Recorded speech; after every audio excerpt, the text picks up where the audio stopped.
Dear students, welcome to episode 3 of lecture 4, The Great Transformation, a Heuristic Concept. After we heard the 2 episodes from Professor Messner, we now have him here to answer a few questions on the content he presented. Welcome, Professor Messner. Welcome also from my side.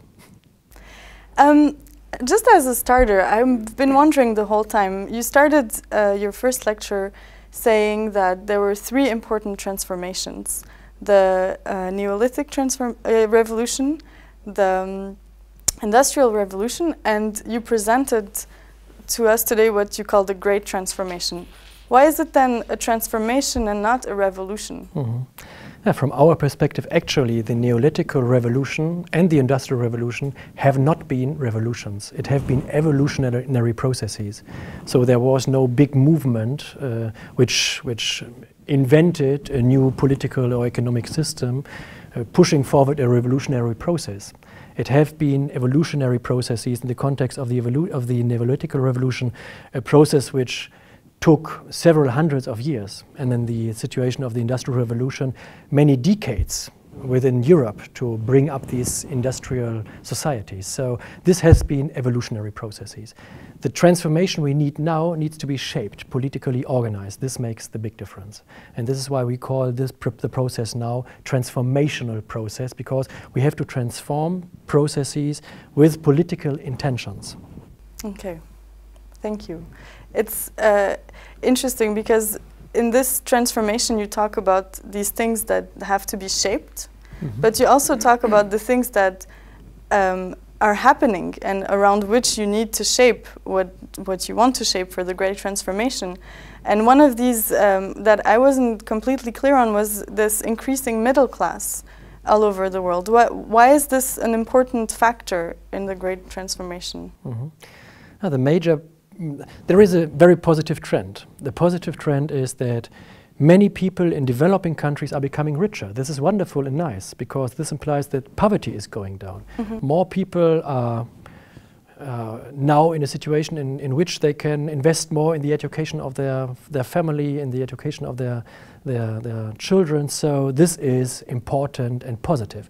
On the other hand side, if we go business as usual with our consumption patterns and growth patterns, so if this kind of people, the new global middle class, is becoming richer in a way in which we became richer during the last 100 or 200 years, we are going to transport all these planetary boundaries we spoke about, and we are going to emit so many greenhouse gases into the atmosphere that we are going to see dangerous climate change. So now the challenge is having growth and having new middle classes, more wealthy people, but with much less resource consumption and much less greenhouse gas emissions.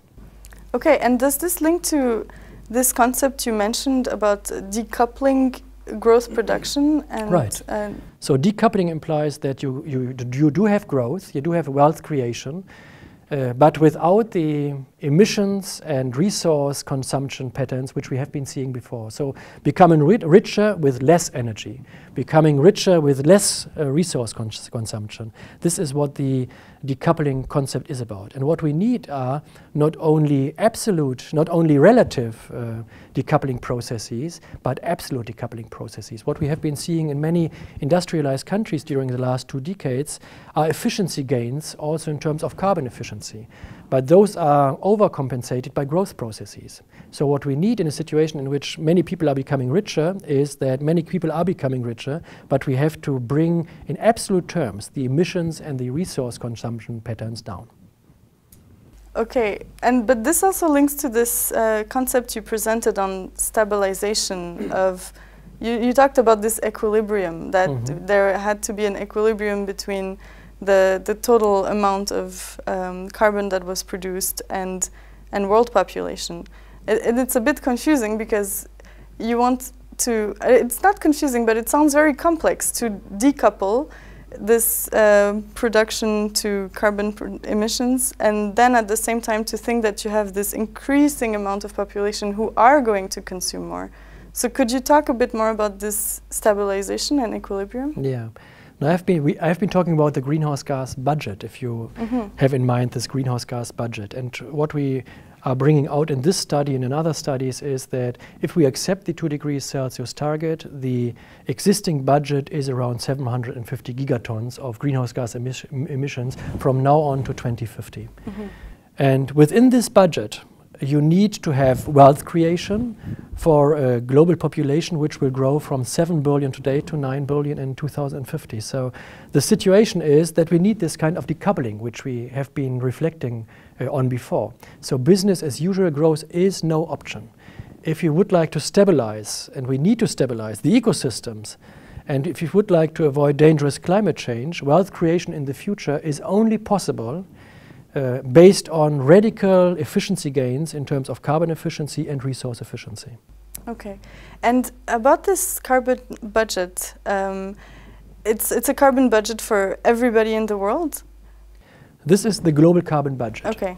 And then the question, or the next question, or an important question is how to distribute that. Exactly. This is a justice issue at the end of the day. Okay. I'm traveling a lot and I'm working a lot in developing countries. I'm a development economist and working on development strategies for developing countries. So these people are asking me, how are you going to distribute your 750 gigatons? Your countries have been growing during the last 250 years based on fossil fuels. You have been becoming rich based on this kind of growth pattern and consumption pattern, and now you are arguing that we can't do that. So we need to become rich, but without resources and without fossil fuels. How is this possible? And this question is absolutely right. So the question how to distribute the global greenhouse gas budget is not only an economical question. We have been talking about efficiency gains. It is also a justice issue. And this justice issue is also something that you try to address through international governance, because you were talking about the parallel between an Earth System Charter to the Human Rights Charter, and you talked a lot about the Rio Conference in '92, and you mentioned the limits of the international governance, but it seems to me right now that this international governance is necessary to address those questions of justice. I agree on that. We published in 2009, and when I say we, I mean the German Advisory Council on Global Change. We published a report on the global greenhouse gas budget and how to manage it. We produced this document before the Copenhagen conference in 2009 took place, the climate conference, because our government have been asking us, how would you imagine an ideal climate regime which is efficient from an economic perspective, transparent and plausible in terms of not being too complicated, and just and fair, because many governments from developing countries need to accept this kind of solution. And regarding the plausibility, regarding the justice dimension and the efficiency dimension, we thought that we need to bring this together. And our major idea was that at the end of the day, the only robust justice criterion is emission tradings per capita on an equal basis. So this would imply that we do have 750 gigatons, we do have 7 billion people now, so for each person we do have the same budget. And if you add these individual budgets, you can create national budgets then, national greenhouse gas budgets. And based on that you can start trading those budgets. It is an emission trading scheme on a global scale, but based on global justice. And our major idea was that this would be very efficient, because for high-emitting countries, it would imply an incentive to emit less. For low-emitting countries, it would also be an incentive to emit less, or even less than they had been emitting before, because then they can sell their certificates. So it is economically efficient, but at the same time it is based on this principle on equal per capita rights. And we think that this is the only pattern which developing countries will accept at the end of the day, because it's not plausible to argue that we in Germany are allowed to emit 8 tons and the US are allowed to emit 20 tons, but Africa is only allowed to emit 0.3 tons. No one will accept that. So this is was our idea, to bring justice and efficiency together. Okay. And what about those alliances you talked about? You mentioned doing smaller multilateral alliances. How does this come into this global context and this justice question, or are the alliances more on the technological side of things? How do you perceive that? Yeah. The global greenhouse gas budget concept was based on the idea that at the end of the day we should have a global regime, which includes as many as nation states and governments possible, to have a global emission trading schemes. We are all a bit frustrated that this process is not making progress. We are still thinking that we need this kind of global arrangement, and that we need a much higher level of international cooperation to manage these technological dynamics needed and push those, and to manage the justice problems we talked about before also. So international cooperation is needed. Inclusive international cooperation is very important. But as we are making progress on a very slow pattern, and at the same time we are under high time pressure, as we saw on one of these diagrams. The suggestion is that in parallel in terms of building these inclusive multilateral governance systems, in parallel we should start to work together with countries which are anyway going into the same direction, to work together.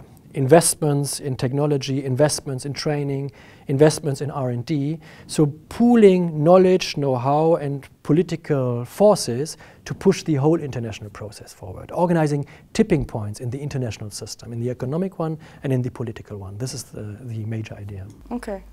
And you were talking just now about the costs and the investments, and I was wondering, this seems to be a very important topic, and I was wondering if you could go over again the reasons why it's important to invest costs in mitigating emissions instead of adapting to the changing climate. Costs are always very important, because when you start talking to the political decision makers or to investors, people are going to ask you about costs. So you can come up with many normative issues or justice issues if you do not have a concept which demonstrates the costs of this kind of great transformations. You will never ever be successful. So we need to talk about costs.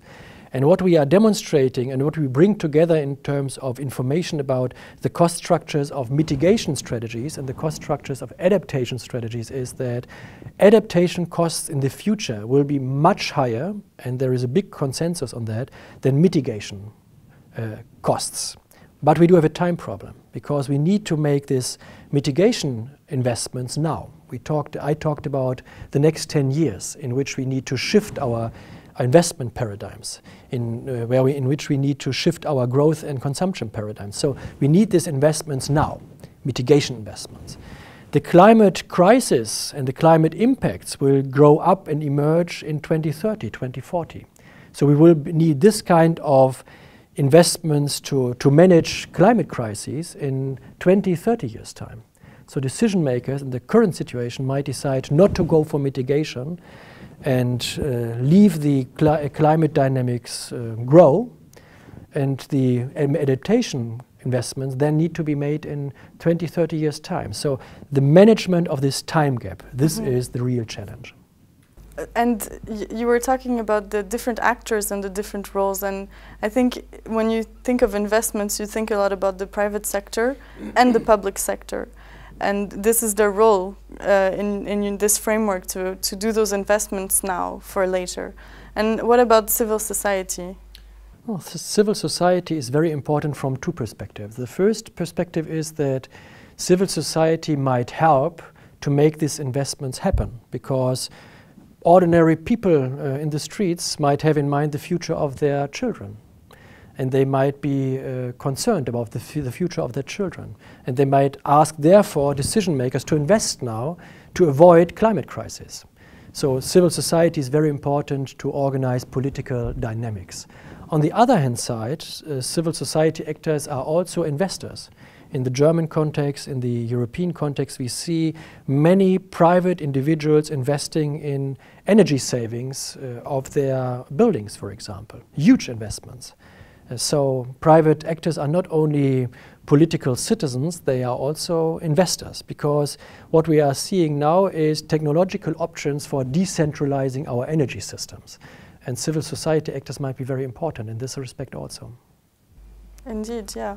And we were talking about technology. There's one term you said that in the learning objectives we should know is a niche.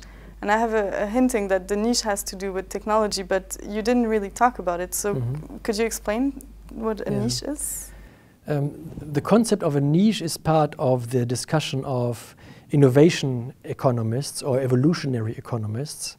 So people which reflect on how innovations are coming up in societies or in economies. And what they show is that we have been talking about the system of the high carbon economy. No? And what they argue is that innovations are always starting in niches. The system is still stable, but several firms, several actors are already thinking towards something completely different. And we saw that the debate on sustainability started in the 1970s already with a report on the limits to growth. And the first firms investing in renewable energy started already at the beginning of the 80s, of course being only a minority. So the niche is the starting point where innovations are coming up.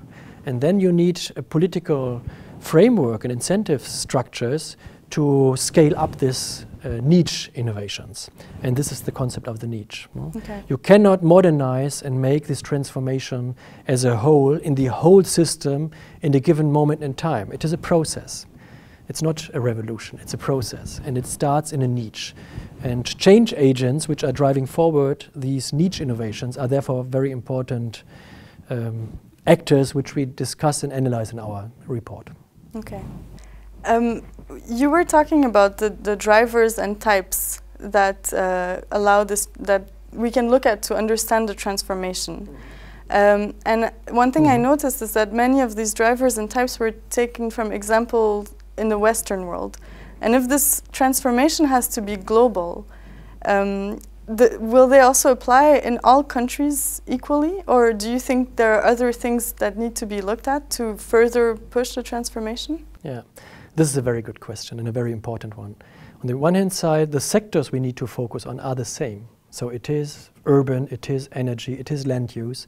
But on the other hand side, the situations in institutional terms, political terms, are completely different. One thing which is very challenging is that if we go into developing countries, very often the governance capacities are weak. But what we need are strong policy reforms and complex policy reforms. So investing in governance capacities is therefore a very important issue. So what we would need as a follow-up step to this study is to go into different country settings in terms of understanding better how transformations in real contexts in different countries need and can take place. So this is a very important point. Okay. And you just mentioned land use again, and in your lecture you spent a lot of time talking about energy and urbanization, but not so much about land use. So I was wondering if you could maybe say a few things about why land use is so important, because I think to most people agriculture doesn't seem like something polluting or bad. Yeah. So I said that 30% of the emissions are coming from land sectors. Half of those, more or less, is deforestation, and the other half is agricultural use of land. So it is an important part of as a source of greenhouse gas emissions. And the question here is how to bring down the greenhouse gas emissions in the agricultural setting. This is about management methods. This is about which kind of chemicals you use. This is about how you organize the process of agricultural production. We know that, and we do have the technologies, and we know where the problems are. And there are two important observations. The first one is that there is a huge consensus actually globally that we need to go into low carbon energy supply. There is a huge debate on time scale, investments, but in general people know about that, and there is a consensus. In terms of the agricultural sector, there is no consensus on how we should organize the agricultural sector, and then from the perspective of mitigation for 9 billion people becoming richer. So there is a need for consensus building. And on the other hand side, there is no technological and economic efficiency progress in the agricultural sector. We do have carbon efficiency gains in the energy sector. We do have carbon efficiency gains in the urban sector. Buildings are becoming more energy efficient as a trend. In the agricultural sector, since the 1990s, during the last 20 years, no progress at all. So a very important sector which we need to focus on. Okay, and so taking this together, these cultural differences that still need to be researched and these sectors that still need to be further developed, and then looking at this in a global way, you talked about those shifting norms and values. And so it's also shifting norms and values about how to do agriculture, but also talking about it in an intercultural context. Mm-hmm. And so my next question is about this process of shifting norms. Does it have to be an individual one, or should it be one directed by states or by some sort of even higher level of governance that would give the direction? How do you see this process happening? Mm-hmm. Shifting norms. Yeah. I would say that shifting norms is something which emerges really in societies. You can't organize a norm shift or a cultural shift as the president of a government. This is absolutely impossible. So shifting norms are linked to shifting perceptions in societies. This then might be embedded in what research and science says about new situations. It might be based on learning processes between different generations, or people observing that different things are organized differently in other countries, so learning processes. But norms and values cannot be implemented by governments. These are really societal processes. Okay, so I guess they will take more time when you think of the time windows. Yeah, but what we demonstrate with the data which we are bringing together in the report is that in many countries we are seeing this kind of shifting norms towards sustainability perceptions. And in some countries the discussion is exactly the other way around actually. When I talk to Indian colleagues are saying that you have to shift your norms, we don't have to do that, because in terms of consumption patterns in our food sectors, we are vegetarians already. So we are producing much less emissions in our agricultural system than you are. So you do have an adjustment problem. We don't have this. Okay. Well, thank you for this optimistic outlook. I had one last question about, many times during your lecture you were talking about how people in academia have to talk to policymakers, and you were talking about these theories, and then you were kind of translating them into political actions, or this roadmap for the transformation. And I wanted to ask you, as a political scientist, as a professor, and as someone who works closely to politicians, how is your day-to-day life? How do you do that? How do you marry those two fields? Mm-hmm. Yeah, and I mean, the basis of my work is my research. And the science I'm interested in, this is political science and economics. So I'm interested in institutions, in power structures. These are fields where I feel comfortable in. Global governance issues. These are things which I'm bringing into the debates of the German Advisory Council on Global Change.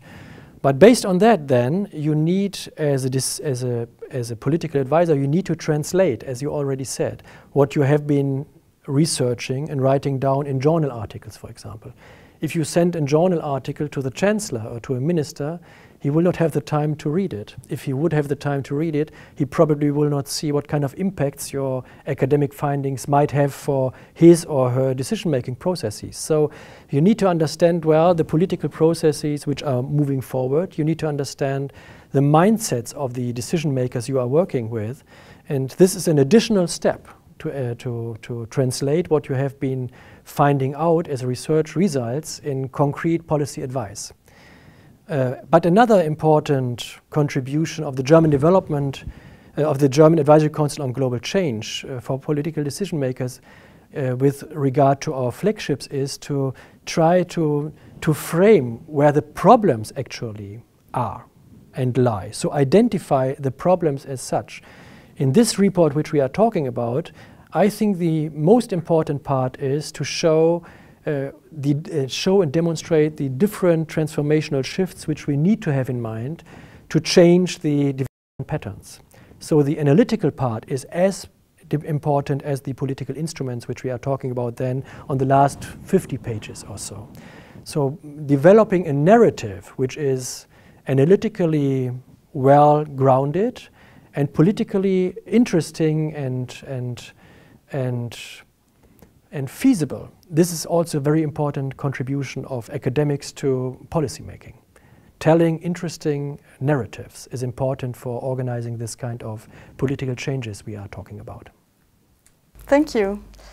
Dear students, I hope you enjoyed the interview and that it answered some of your questions, and we'll see you in the next lecture. See you.